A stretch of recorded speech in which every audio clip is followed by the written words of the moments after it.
Megyn Kelly says what we've all been thinking about the hypocritical Democrats in Washington, D.C. Vladimir Putin of Russia makes a terrifying move within the Russian military doctrine regarding the Russia-Ukraine war.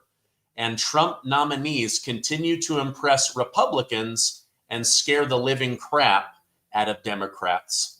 Thank you for joining me today. Make sure to give this video a like because it helps me reach more people. Former President Donald Trump appears to be gradually regaining legal ground as cases against him, including the high-profile hush money case, are being dismissed. A recent court note reveals that the sentencing, originally scheduled for the 26th of November, has been adjourned. However, DA Alvin Braggs and AG Letitia James are saying, even though Trump is the 47th president, they are still going to pursue him, even though that is against the law and against the way that we have done peaceful transfer of power in the past. These people are out for blood, and they're not going to stop until they get Trump. I will keep you updated on what they actually do. Now, this is great news for Donald Trump, as I'm sure he's tired of seeing the inside of a courtroom.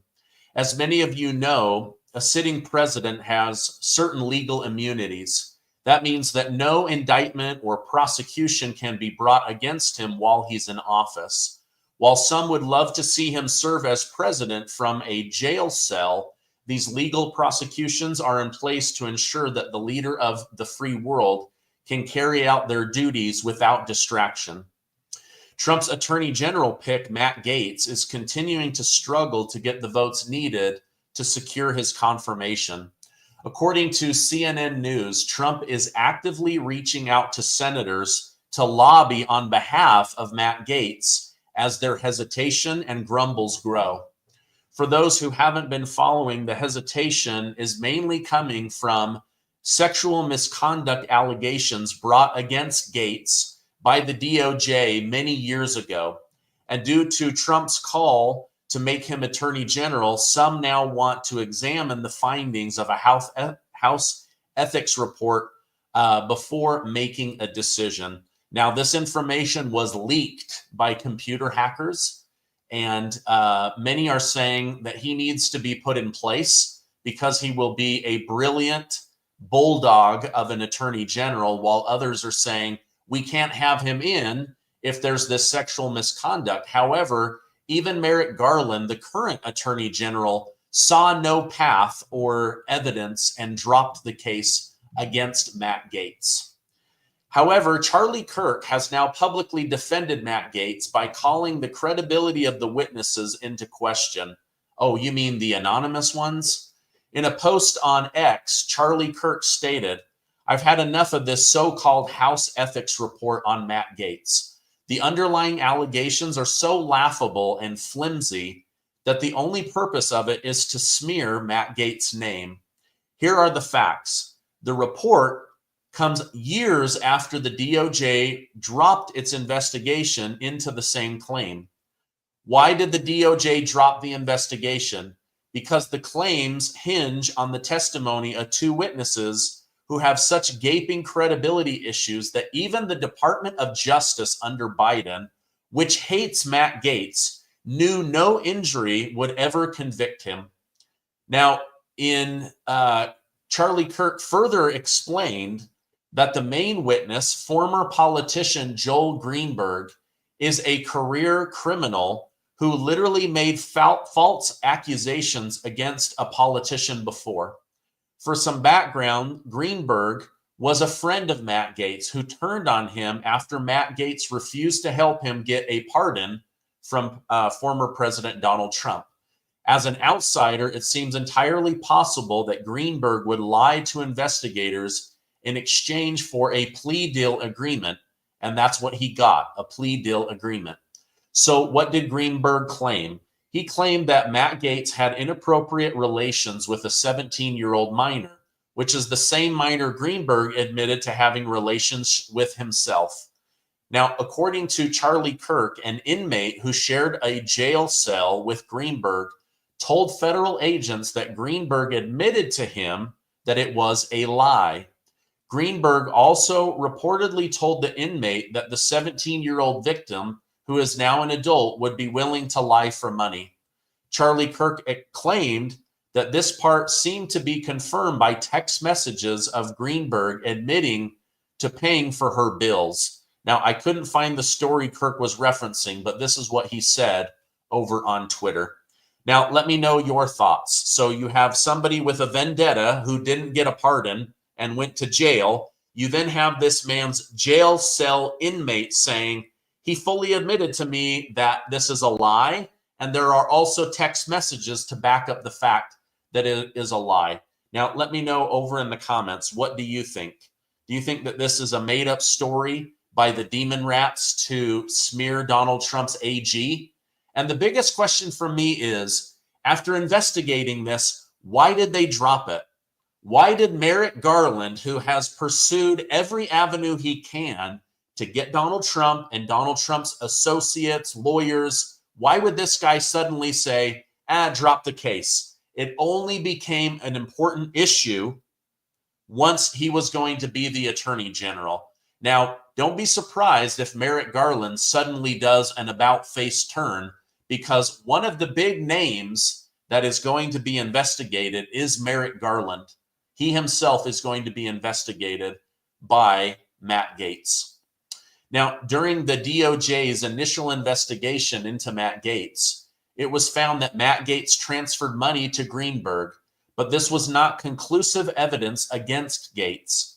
Greenberg has argued that he and Gaetz both paid the minor for inappropriate relations under the false pretense that she was 19.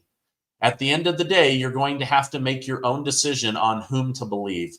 But as Charlie Kirk stated, the credibility of the witnesses definitely makes their claims harder to believe. Again, I would love to hear your thoughts. All right, now in a stunning turn of events, MSNBC Joe Scarborough and Mika Brzezinski, two of MSNBC's network's most vocal Trump critics and Trump haters, are now apparently cozying up to the former president, despite having called his voters Nazis and Donald Trump Hitler dozens and dozens and dozens of times. The duo recently flew down to Florida to have a private meeting at Mar-a-Lago with Donald Trump in person in an effort to talk about some of the issues that they have issue with, including abortion, mass deportation, threats of political retribution against political opponents, and the media outlet itself.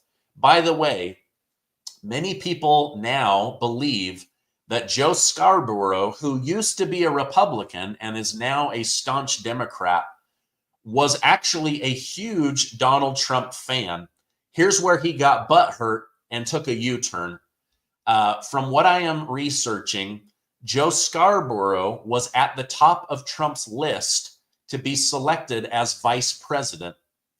Well, last minute, Trump switched from Scarborough over to Mike Pence at the request of Chris Christie.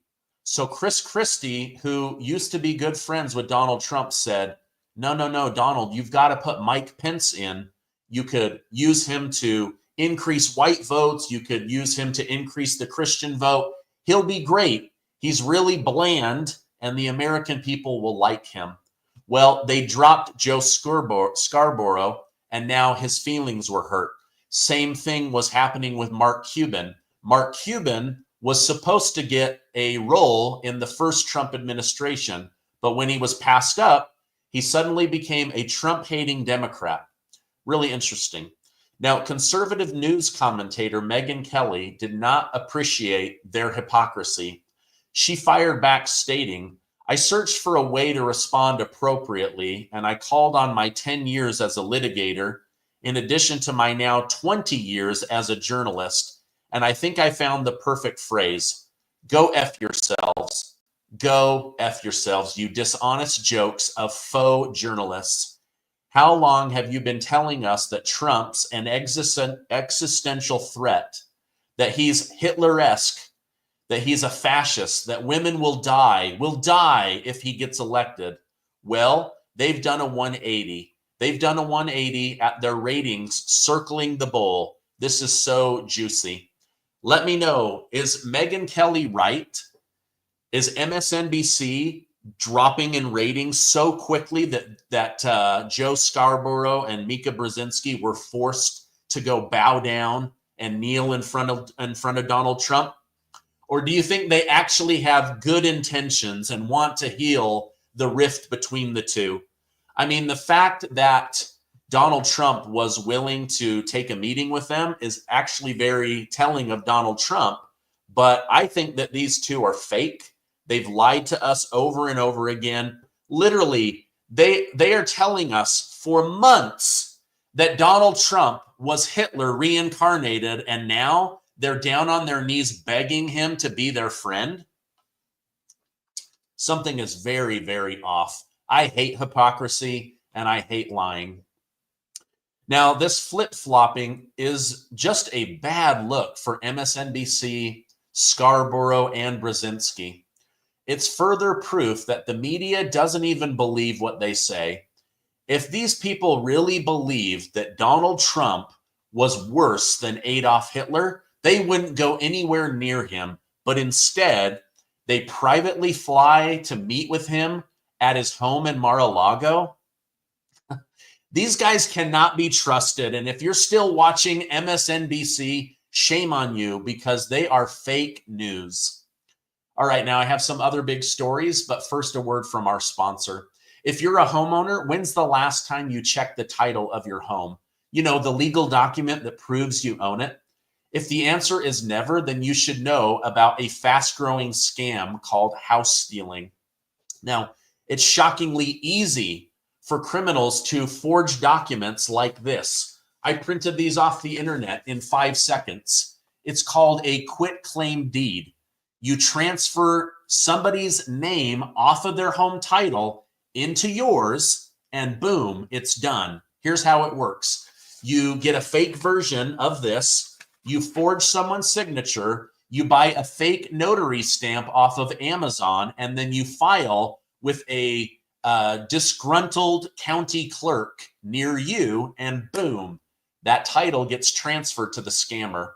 But they don't want your house. They want the equity in your house. They then take out a loan against your house, and you don't find out that you now have a legal and financial nightmare for almost 90 days. But you can take care of that right now. You can protect yourself from the devastating scam with triple lock protection from HomeTitleLock.com. So start by checking your title. Make sure it's still in your name. Visit HomeTitleLock.com and enter your address for a free title scan. Then use promo code Stephen Gardner to get a free 30-day trial of triple lock protection. Go to HomeTitleLock.com to learn more. I will put that link down below. Go check it out. All right, now as we wait to see if Matt Gaetz can be confirmed as Trump's Attorney General, Trump has now appointed Dr. Oz to lead the Center for Medicare and Medicaid Services, where he will collaborate closely with HHS nominee RFK Jr. While Dr. Oz lost the Pennsylvania Senate race in 2020, Trump has provided him a path back into politics. He is a conservative, he is a patriot, and he loves good medicine. He's a believer in modern medicine, but he's also a believer in telling the truth.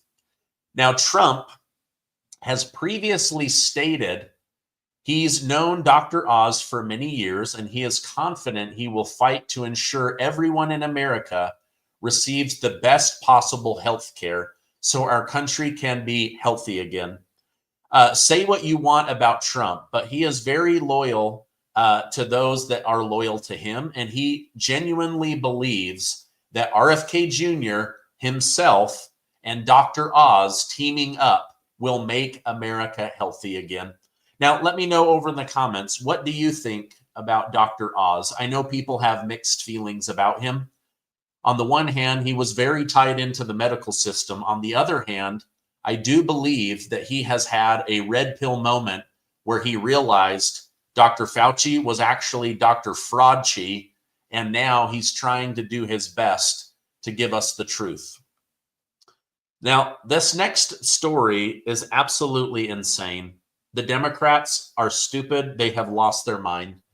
As the name Kamala Harris continues to lose significance as each day goes by, a new poll out for 2028 shows that she is actually the person Democrats want most to run for president. Here's what I read online. Breaking news: Kamala Harris leads the first poll for the 2028 Democratic nomination. 41% of Democrats say she would be the best president for them to vote for. The next closest was Gavin Newsom at only 8%. Yikes! You guys, she spent $1.3 billion in 100 days. She left the Democrat Party $20 million in debt.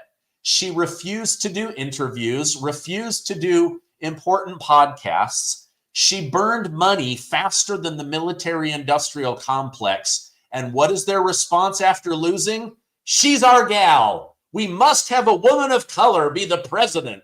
We must have someone who loves abortion to be our president. Literally, I hope they run her. And then J.D. Vance or Ron DeSantis or whoever runs for Republican president in 2028 can walk all over her just like Trump did, and we can keep the country for 12 years instead of just 4. I can't believe these fools are thinking of running her again. Now, in response, Republicans online are mocking Harris, saying, keep it that way, run her again. Kamala versus Vance, this could be the funniest debate ever.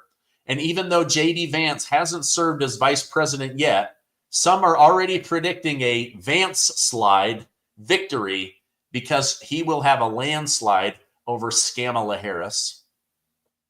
However, Katie Couric, former global anchor for Yahoo News, does not think Harris has a good shot. Katie Couric stated, I think Harris really did well in so many areas, but I was frustrated by her inability to really succinctly answer questions at times. And she answered like in one sentence and then went on to something that had nothing to do with the question. You know, people notice that, and it's like, answer the gosh darn question, please.